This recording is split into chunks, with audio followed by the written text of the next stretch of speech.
Is the following statement true or false? Justify your answer. So they're asking justification as well. If the zeros of the quadratic polynomial, so we have the standard form, are both negative, then A, B and C all have to be the same sign.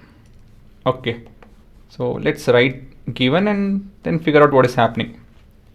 So we have been given that alpha and beta both are negative terms. Negative term.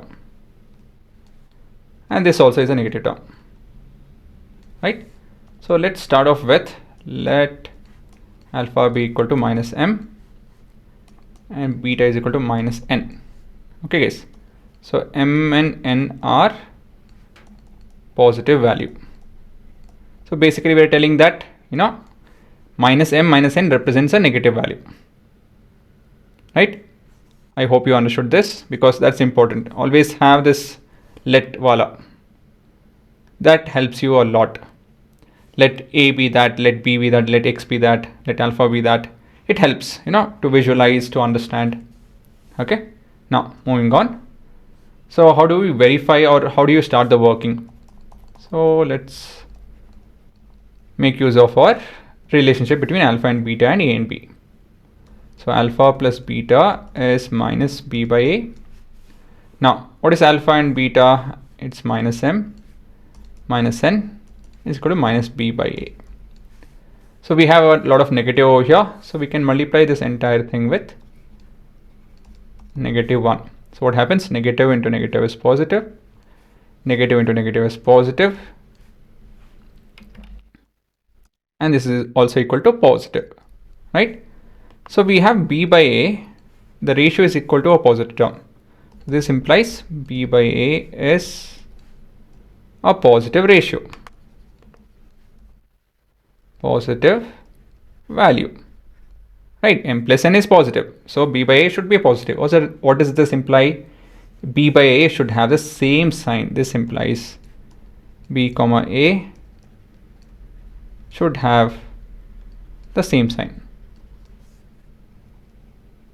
Make sense? They're asking the relationship between all the terms. So we have to go with alpha into beta also.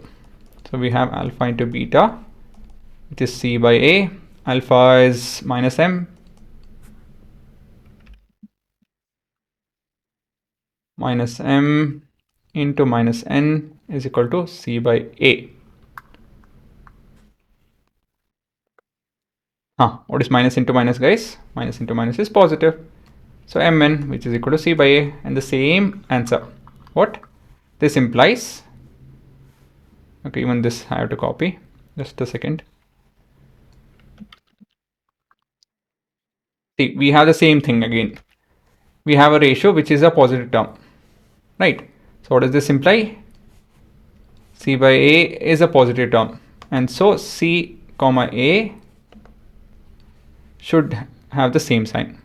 So from 1 and 2, what can we tell? From the first and the second equation, we can tell that from statement 1 and 2, right, we have A, comma B and C have the same sign.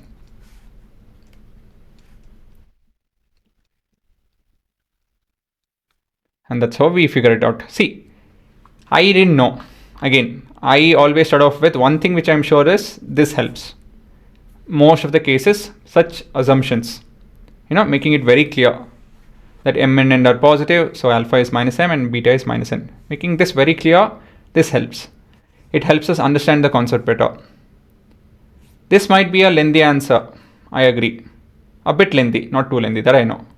A bit lengthy, but the advantage is that you understand the concept. It's very clear. Okay, we are getting a positive term. Means B by A has to be positive value. What does this imply? A and B should have the same sign. Because negative divided by negative will result in a positive. If not, positive divided by positive will result in a positive term. Now, similarly, we have the similar equation over here. So C and A should have the same sign. So when A and B and C, so when C and B and A over here have the same sign, what does it imply? A, B, and C have the same sign. Okay guys, so this is how you approach such questions, right? It's not too difficult. All you have to do is assume from this, write the set of equation, and yes, this common sense should be there. It's very simple. You won't get any difficult questions out over there. Either you talk about square of numbers, if not just normal numbers, equate to a positive term or a negative term, then you make your conclusion. It's just common sense. If you just use set of numbers to understand this, it'll be easy, right? When we're talking about same sign, it means all the terms are negative if not positive. Minus divided by minus is positive.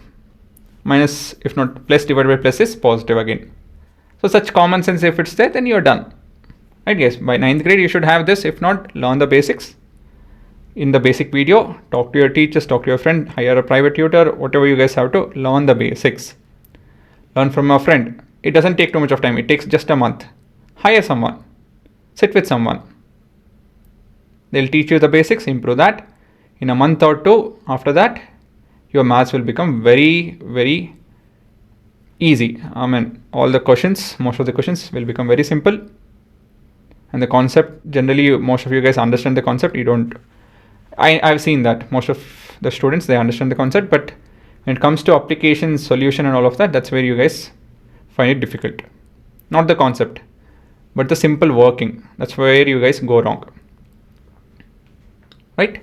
Okay, you can pause and have a look at the answers.